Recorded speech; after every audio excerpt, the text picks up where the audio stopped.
Yeah, boss of YouTube, what's up? How's it going, everybody? Have for y'all today one crazy UU Wi-Fi battle, and trust me, guys, this match was absolutely insane. It seems like my longer matches are usually the matches that turn out to be some of my best battles, and I don't know if that's a good thing or a bad thing, but either way, I honestly do hope you guys can sit back and enjoy this awesome battle I had against Syvird. Of course, if you guys would ever like to battle me, my Discord is down in the description. I try to look for battles at least 4 times out of the week, so at least 4 days out of the 7 days of the week. So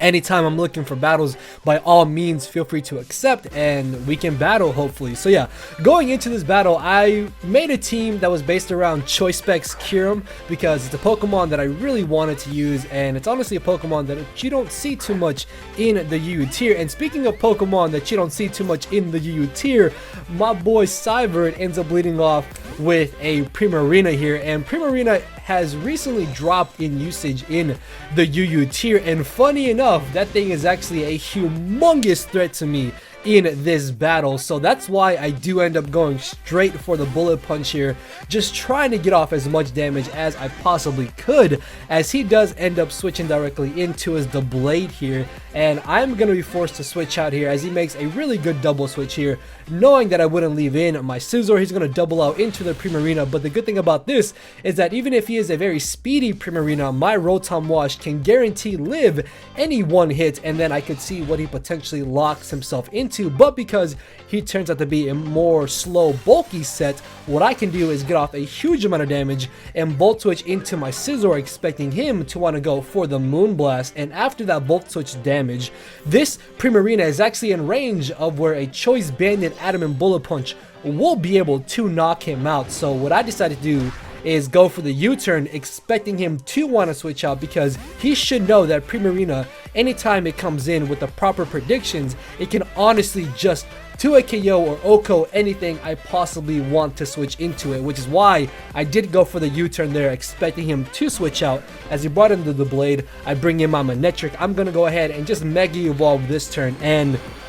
because he still has his Manectric in the back with most likely the Lightning Rod, I don't really feel too comfortable in going straight for my Electric Stab move, so I decide to go for the Flamethrower as he makes an excellent switch here into his Alolan Muck, and typically Alolan Muck turn out to be Assault Vested, so I decide to go for the Volt Switch this turn, honestly thinking that he would go straight for the Pursuit, but he most likely does end up knocking off here as I bring in my Rotom Wash. Honestly, nothing else on my team really wanted to lose their item, because if I'm not mistaken, I do believe I have Pain Split on this Rotom Wash. A pace spin of this pretty fun team will be down in the description for you guys to check out. So yeah, I'm pretty sure I do have Pain Split. So either way, me losing leftovers on Rotom Wash realistically wasn't that big of an issue. And then I decided to go for the Will-O-Wisp this turn, thinking that he would try to bring in his Manectric, expecting me to go for the Volt Switch, but he actually ends up bringing in his Latios here, and this honestly is not that big of an issue because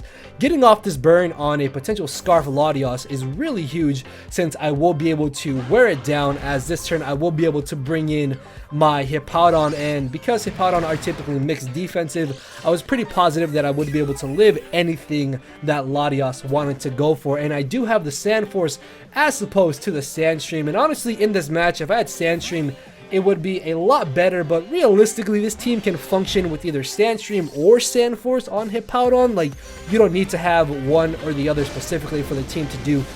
much better than initially would do. But this is just an example of where if I had the Sandstream, it would be a lot better because I could wear down this Latios a lot easier. So I end up doubling here into my Scizor, thinking that he would try to bring in his Primarina, expecting me to get up my Stealth Rocks with my Hippowdon, but he turns out to not be Choice Scarf, and he is actually a Z-move Latios, and he just destroys my Scizor on the switch-in. But now that I know that this Latios is not Choice Scarf, this is actually really valuable information, because now I can play around him potentially. So I will be able to bring in my Scarfed Infernape here, and I'm going to go straight for the U-turn. I realistically have no reason not to. There was no reason for me to predict him to potentially switch out, because I can just gain momentum from the U-turn either way, or just get off a huge amount of damage on the Latios, as I will be able to U-turn against this Doublade into my Mega Manectric. I can go straight for the Flamethrower, I can go for the Volt Switch, or I could potentially go for the Thunderbolt, but because again, he still has that regular Manectric in the back, which most likely does have the Lightning Rod, I do not feel comfortable in going straight for the Thunderbolt, because I do not want to give the Manectric a +1 in its special attack stats. So I'm going to Flamethrower them up and then Volt Switch here, as he ends up Pursuit Trapping me and getting a Poison Touch activated there. And you guys are going to see that this is a very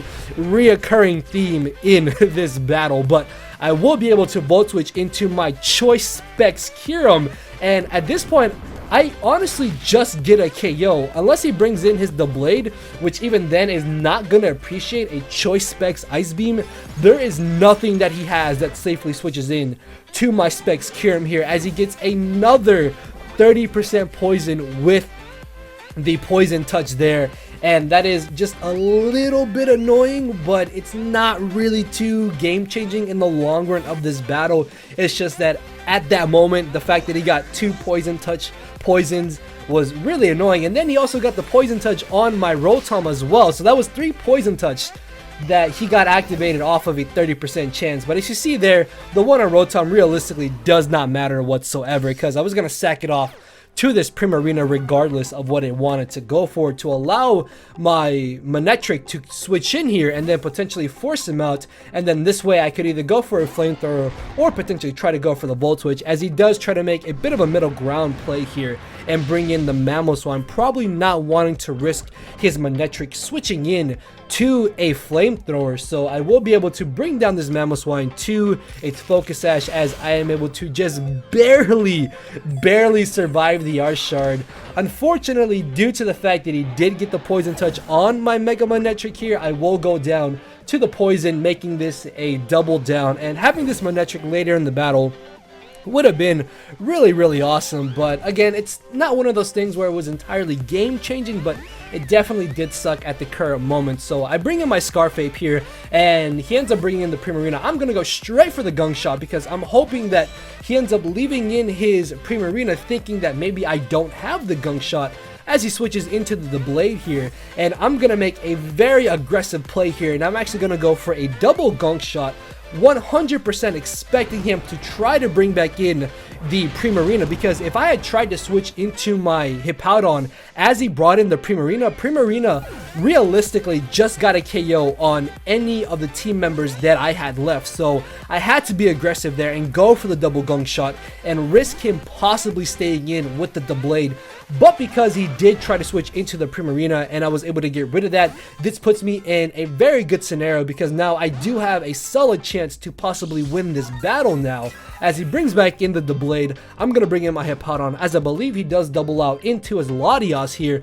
Either way though, this Latios should realistically not be able to do too much damage to my Hippowdon, so I'm going to try to take this chance just to be able to get on my Stealth Rocks, because you never know if that extra little bit of chip damage on the remaining last few mons could come into play, and if they do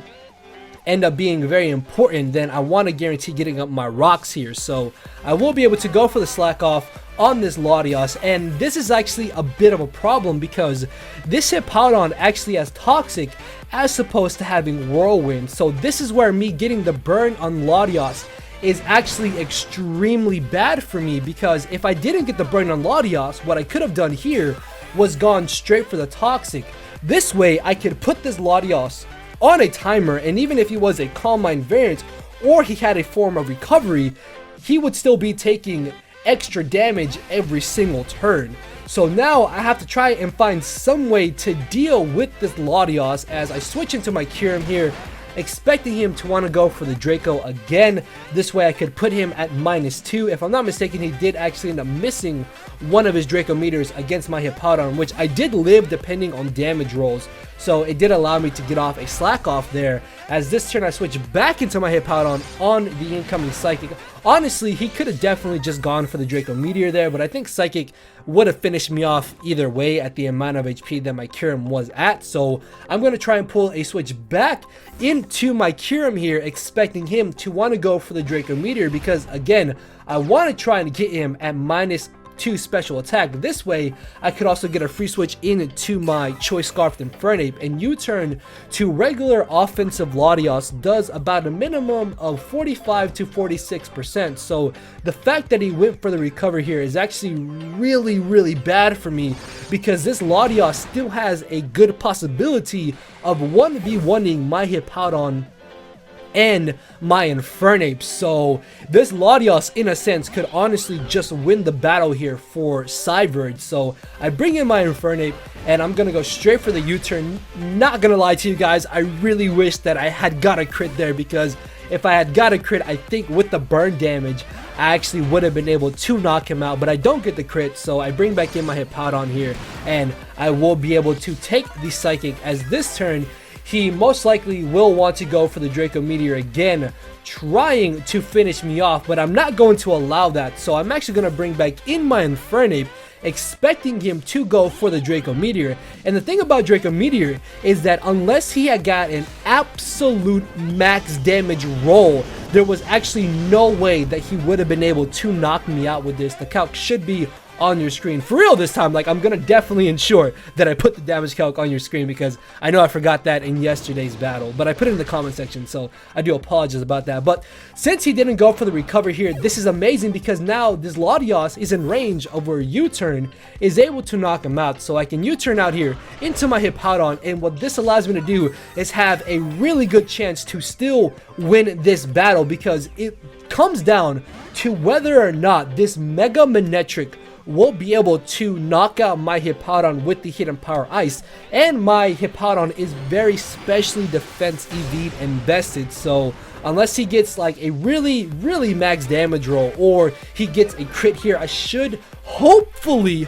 live any hit he wants to go for. As he does go for the HP Ice, I'm able to live on 44 HP and slack off all that damage, putting me in range of where there is no chance that another Hidden Power Ice should be able to knock me out. However though, because Mega Manectric does have the Intimidate ability, he can actually live one Earthquake coming from my Hippowdon. So what I have to do here is go straight for the slack off and try to put myself in a range of where a Hidden Power Ice into a potential Hidden Power Ice crit will not finish off my Hippowdon. So after this next slack off, I should be out of range of where, unless he gets 2 critical hits with the Hidden Power Ice, there's no way he knocks me out. And even though this Earthquake will not be able to knock him out, I'm still at a high enough HP to where another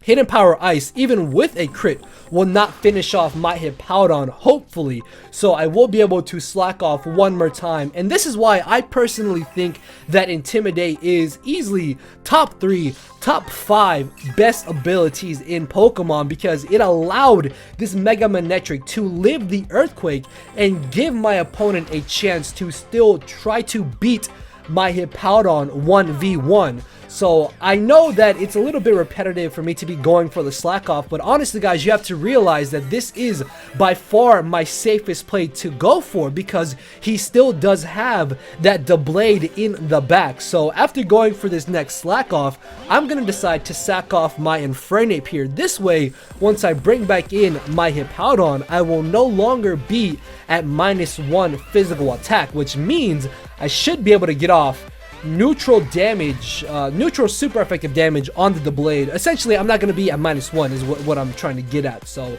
if he did try to switch into the Blade here, it still would have taken a solid amount of damage